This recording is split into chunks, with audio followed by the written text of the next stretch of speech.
فرش التراب يضمني وهو غطاء۔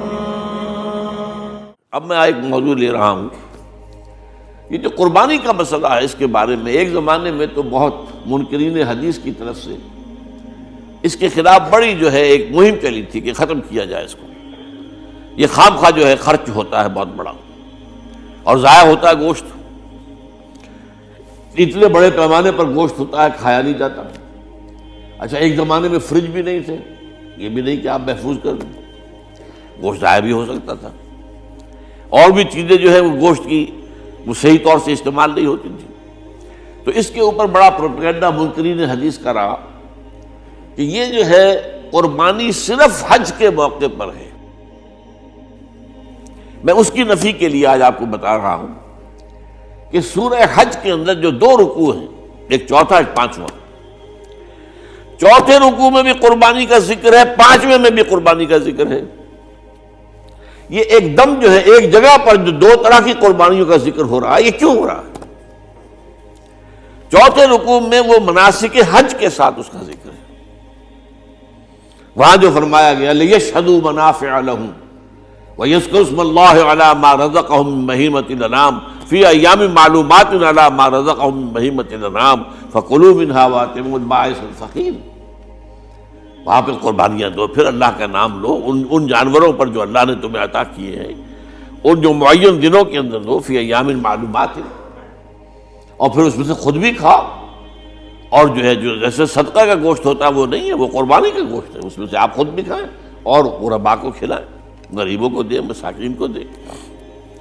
تو یہ پورا حکم آ چکا ہے چوتھے رکوع کے اندر۔ پانچواں رکوع پورا کا پورا جو ہے وہ عید الاضحیٰ پر ہے میرے نزدیک۔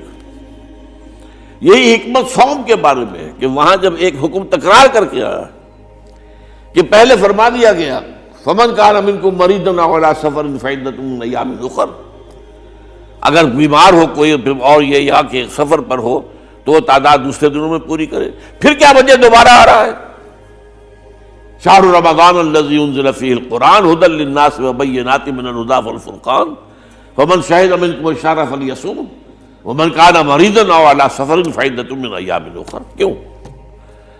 یہ تو ادبی اعتبار سے یہ کلام کا عیب شمار ہوتا ہے، تکرار بلا کسی سبب کے، نہیں، سبب کے بغیر نہیں ہے۔ وہاں کیا تھا؟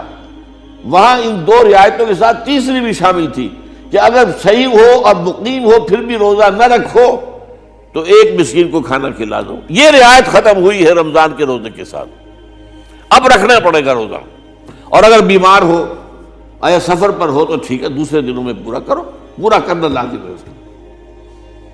تو یہ چیز جو ہے یہ در حقیقت کسی وجہ سے ہوتی ہے۔ بالکل یہی بات ہے سورہ حج کے چوتھے رکوع کے اندر، وہ جو قربانی ہے حج کے ساتھ اس کا ذکر آ چکا۔ اب سنیے یہ جو آ رہا ہے، فرمایا وَلِكُلِّ أُمَّةٍ جَعَلْنَا مَنْسَكًا، ہر امت پر ہم نے ایک جو ہے قربانی کا معاملہ نازل وہ جو ہے فرض کیا ہے۔ میں نے چونکہ آج شروع میں کہا تھا کہ صوم اور حج میں کچھ مشابہتیں ہیں۔ دیکھیے صوم کا حکم بھی آیا تھا تو کس طور سے آیا تھا؟ یا ایھا الذین آمنوا کتب علیکم الصیام کما کتب علی الذین من قبلکم لعلکم تتقون، اہل ایمان تم پر روزہ رکھنا فرض کیا گیا جیسے کہ فرض کیا گیا تھا ان پر جو تم سے پہلے تھے۔ یہاں پر اسی حوالے سے بات ہو رہی ہے کہ اے مسلمانوں، یہ قربانی صرف تم پر فرض نہیں کی جا رہی، یہ تو ہر امت پر، ہر نبی ہر رسول کی امت۔ وَلِكُلِّ أُمَّةٍ جَعَلْنَا مَنْسَكًا لِيَذْكُرُوا اسْمَ اللَّهِ عَلَيْهَا، تاکہ وہ نام لیں اللہ کا، عَلَىٰ مَا رَزَقَهُم مِّن بَهِیمَةِ الْأَنْعَامِ، جو کچھ اللہ تعالیٰ نے انہیں رزق دیا ہے۔ یہ چوپائے جو ہیں حیوانات قسم کے، ان پر اللہ کا نام لے کر چھری پھیری جائے، اللہ کے نام سے ان کو ذبح کیا جائے۔ فَإِلَٰهُكُمْ إِلَٰهٌ وَاحِدٌ فَلَهُ أَسْلِمُوا، تو یہ جان لو کہ اس قربانی کی اصل روح کیا ہے؟ وہ یہ ہے کہ اللہ تمہارا ایک الہ ہے، اسی کے سامنے تمہیں سر جھکانا ہے۔ یہ روح تقویٰ اگر نہیں ہوگی تو یہ قربانی بے معنی ہو جائے گی۔ نماز و روزہ و قربانی و حج یہ سب باقی ہیں، تو باقی نہیں ہے۔ جب اللہ تعالیٰ کے ساتھ تعلق نہیں ہے تو یہ ساری چیزیں ریچولز بن جائیں گی۔ اب یہ بھی ہوتا ہے، 20 25 ہزار کے بکرے جو ہیں وہ لوگ لیتے ہیں، پھر ان کو گھماتے ہیں، پھراتے ہیں، ان کے اوپر ریشمی چادریں چڑھاتے ہیں، ان کو جو ہے وہ مہندی لگا کر، بہرحال وہ چیزیں جو ہیں یہ اظہار اس طرح کا یہ تو پسندیدہ نہیں ہے۔ تو یہ تو لوگوں کو دکھانے کی بات ہے اور اپنے پیسے کی جو ہے اپنی دولت کے اظہار کا ایک ذریعہ ہے، لیکن یہ کہ بہرحال قربانی انسان کرے اور یہ کہ اس کے اندر روح جو ہے تقویٰ کی وہ موجود ہوگی۔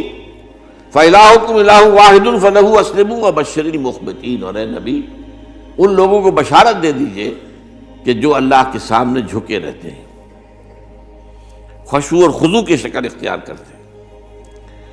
الذین اذا ذکر اللہ وجلت قلوبہم، وہ لوگ کہ جب اللہ کا نام لیا جائے تو ان کے دل لرز اٹھتے ہیں۔ والصابرین علی ما اصابہم، اور صبر کرنے والے جبکہ اس چیزوں پر کہ جو اللہ کی طرف سے ان پر آ گئی، وہ مصیبتیں، کوئی تکالیف۔ والمقیم الصلاۃ، اور نماز کو قائم کرنے والے۔ ومما رزقناہم ينفقون، اور جو کچھ ہم نے انہیں دیا ہے اس میں سے خرچ کرنے والے۔ یہ ایک نظام ہے پورا کا پورا جس آیت میں بیان کر دیا گیا، اس کا ایک جز جو ہے وہ یہ بھی ہے وَلِكُلِّ أُمَّةٍ جَعَلْنَا مَنْسَكًا، یہ قربانی کا معاملہ جو ہے یہ بھی ہم نے ہر امت کے اوپر فرض کیا، ہر امت جو ہے اس کے اوپر لازم کیا گیا، اور اے مسلمانوں آج تم پر بھی لازم کیا جا رہا ہے۔ وَالْبُدْنَ جَعَلْنَاهَا لَكُم مِّن شَعَائِرِ اللَّهِ، اور یہ جو قربانی کے اونٹ ہیں، یہ خاص طور پر چونکہ عرب میں تو اونٹ کی قربانی ہوتی تھی، دوسرے جانور تو وہاں کم ہوتے ہیں، اور بہرحال ان کی قیمتی متاع بھی اونٹ ہے۔ وَالْبُدْنَ جَعَلْنَاهَا لَكُم مِّن شَعَائِرِ اللَّهِ، یہ اللہ تعالیٰ کے شاعر میں سے یہ اونٹ جو ہے یہ قربانی کا اونٹ ہے، یہ مکے لے جایا جا رہا ہے، یا یہ بکرے اور یہ مینڈے جو ہیں یہ قربانی کے ہیں، یہ وہاں جا رہے ہیں، تو یہ بھی گویا کہ ایک طرح سے اللہ کی نشانیاں بن جاتی ہیں۔ ان کے حوالے سے اللہ تعالیٰ کا ایک تصور اور اللہ تعالیٰ کے ساتھ ایک ذہنی رشتہ قائم ہوتا ہے۔ لیکن فیہا خیر، تمہارے لیے اس میں خیر ہے، بھلائی ہے۔ چنانچہ جب وہ جاتے تھے حج کے لیے تو جو بھی ان کے ساتھ دودھ دینے والا جانور ہے، قربانی کی نیت ہے لیکن دودھ جو ہے اس کا استعمال کر سکتے ہیں درمیان میں، اور بھی کوئی اگر ان کی کوئی چیزوں سے فائدہ اٹھانا ہو، لکم فیہا خیر۔ فاذکروا اسم اللہ علیہا، تو اب ان کا اللہ کا نام لو اس کے اوپر، صواف، صفیں باندھ کر وہ اونٹ کھڑے ہوتے ہیں اور ان کو نحر کیا جاتا ہے۔ آپ کو معلوم ہے ذبح نہیں ہوتا اونٹ، اتنا بڑا جانور ہے، گردن کتنی موٹی ہے، اس کا ذبح کرنا بڑا مشکل ہے۔ نہر کہتے ہیں اس کو۔